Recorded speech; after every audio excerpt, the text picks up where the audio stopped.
What is going on, Nuggets Nation NBA fans? My name is Tom Leuthner. Welcome back to another episode of Nuggets Today, brought to you by Fan Arch. If you guys are new, make sure to hit that like and subscribe button, as well as comment down below if you guys want me to cover anything. If you guys are returning, thank you guys for constantly supporting the channel.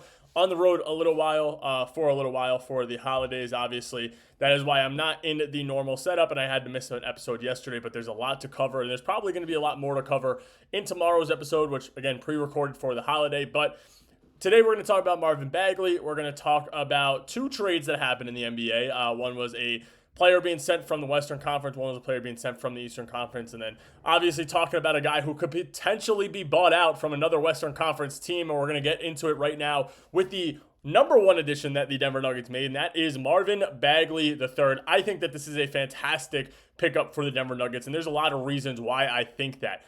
First of all, you look at his stats when he was in Dallas. Obviously, he played in Washington. He played in Dallas. The numbers were severely different when you look at what he was able to do efficiency-wise on the two teams. I mean, listen, he had a good season overall, but I think he had more offensive leeway in Dallas, even though he only averaged one more point. But you look at the rebounds, 6.8 rebounds to his 5.7 when he spent his time in Washington. More steals over in Washington, same amount of blocks, right around 0.4 to 0.5, or 0.7 rather, same exact amount. The steals were 0.5 to 0.4, 1 or 0.2 more assists over in Washington. But like I said, the offensive leeway he had, I think, was a little bit higher in Dallas, which made it pretty good. I mean, the one thing you look at, and a lot of people I think were taken back by the fact that he shot 48.5% from three on 1.5 attempts per game. He made 0.7 attempts. Obviously, the math checks out. That's fine. I mean, even if it is 1 attempt per game or you're shooting right around 2, you go 1 for 2. I'm completely fine with that as a backup center. Doesn't really make me too excited outside of what Jonas Valanciunas was, but I think the versatility he brings to the team is a lot better. You look at what he was able to do last year. He played 60 games, so plays in a handful of games, started 4 games for the Mavericks, started 8 games for the Wizards, but played more minutes over in Dallas. Obviously, they had their missing center in Derek Lively. They still have Daniel Gafford. But I think when it comes to the Denver Nuggets and what he can bring to the table, now he can play alongside Deron Holmes, who isn't on the Summer League roster, which means that he has graduated from there. Maybe we actually see him get some opportunity. But he could also play alongside Trayvon Brazile. Now, Bagley's not the best defender in the world. He's not the worst defender in the world, but his offensive game is great. He is 6'10". Brazile's right around the same thing, 6'10", but he can score at the rim. He can shoot a little bit. His passing is okay. He has the versatility that the Denver Nuggets need from that offensive center in the back as a backup. And again, him alongside Trayvon Brazile could be a fantastic pairing of two 6'10" players who can play alongside each other. I don't know if Deron Holmes has become a stronger player in the paint defensively and offensively, but if he has, and they're able to run two 6'9", 7-footers out there, or 6'9", 6'10", whatever they are, out there on the bench, I think it is a fantastic win for the Denver Nuggets. I believe the AAV for backup centers right now in the NBA is like $7 or $8 million. Marvin Bagley signs for a vet minimum, which is fantastic for Denver because it gives them a little bit more leeway to make some other moves. So I love the move. I think it's a great pickup for the Denver Nuggets. I'm going to get into in a little while why I think they could have made another move, but I'm not mad at the move at all. I actually think that this is a fantastic move.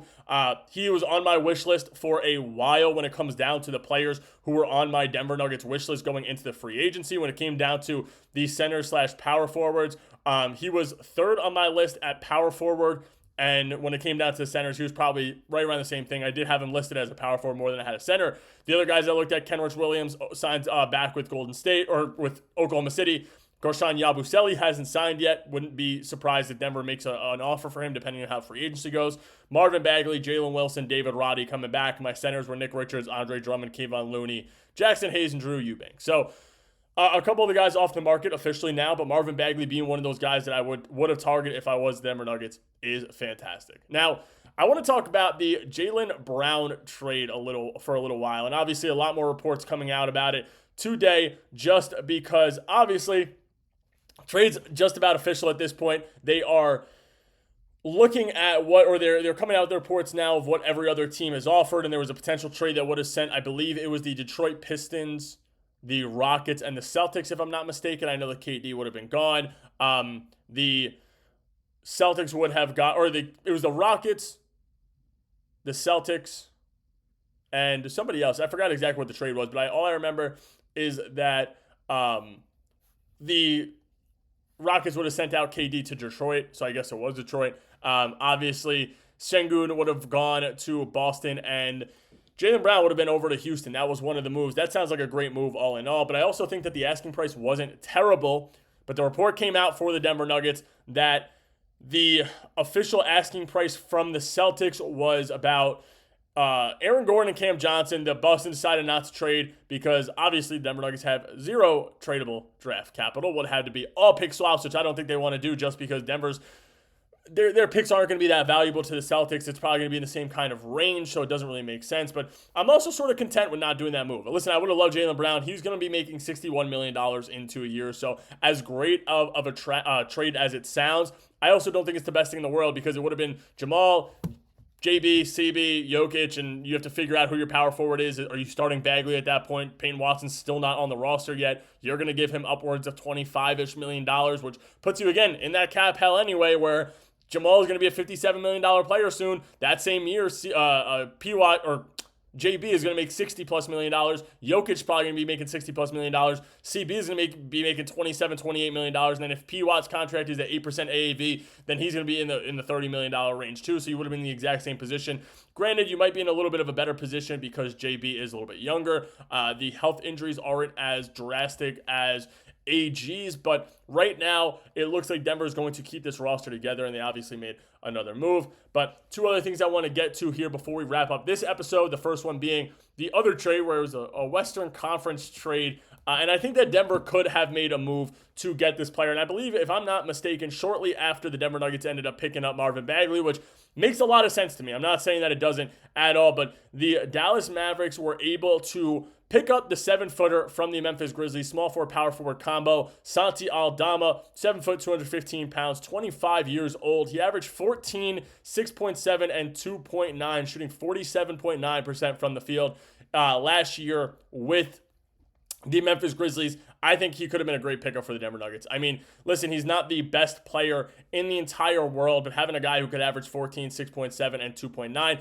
definitely would have been able to help. Now, A.J. Johnson, a 2030 first-round pick and a pair of future seconds is what the trade was. I think that asking price is actually pretty low for a guy like Santi, who's a very good player. A.J. Johnson still has the potential to be a good player. I mean, he's 21 years old, 3.3 points per game, 1.1 rebounds, 1 assist, 6'5" guard, point guard, small forward, or point guard, shooting guard combo. The three-point percentage wasn't the best in the world, but at the same time, again, a young player. He shot 32% from the field. And when you look at his regular season average, this past year he shot 24.5%. So it's not great. Like I said, it definitely could be better.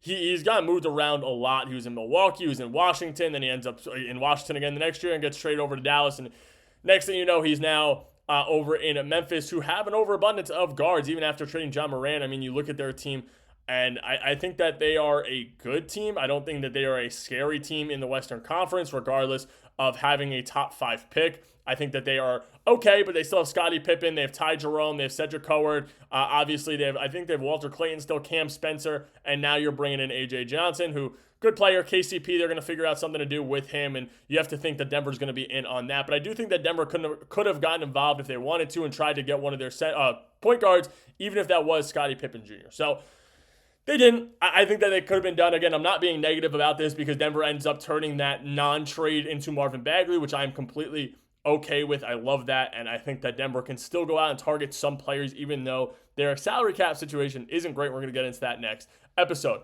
Now, the last thing I want to talk about, DeMar DeRozan is supposedly demanding out of Sacramento. He does not want to be there anymore. And listen, I don't blame him at all. That team is a dumpster fire right now. They don't know what to do with their roster. They want to get off of all their vets. I mean, DeRozan wants to get out.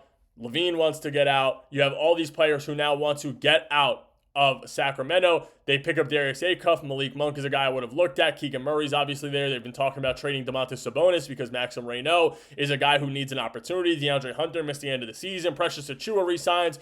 Like I said, Dylan Cardwell is another guy who could be a stud for them if they end up playing him the minutes that he deserves. And he showed last year that he was a good player, 5.4 points, 7.5 rebounds, 1.4 assists on 58.7% shooting. But $10 million of DeMar DeRozan's contract is guaranteed, so they may end up buying him out just to get off of his contract and give him that $10 million guaranteed. And they can also waive and stretch him, I believe, which could be great for the Denver Nuggets if he wants to take a role for a team that could win. And obviously, there's conversations about one of the best players in the NBA having the Denver Nuggets as a team to potentially come to. The Denver Nuggets need to round out this bench. They also need to bring Peyton Watson back. That is the main priorities right now.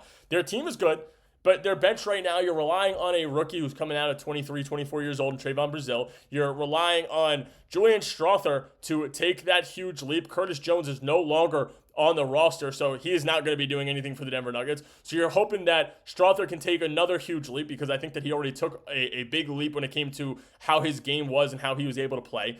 You have to hope that he can take a massive leap. You have to hope that P-Watt comes back, and you have to figure out if you're starting him or Christian Brown. You also have to figure out who's the rest of your bench. Trayvon Brazile, Marvin Bagley right now, Julian Strawther. That's all you have. Jalen Pickett not on the team. Jonas Valanciunas is a guy who is right now on the roster, but is going to either be waived or traded if they can't find a trade candidate for him, which the Lakers may end up being one, in my opinion. Because DeAndre Ayton is gone. We'll get to that next episode. Like I said, I'm pre-recording the episode, so he may even be waived at the time this episode and next episode come out.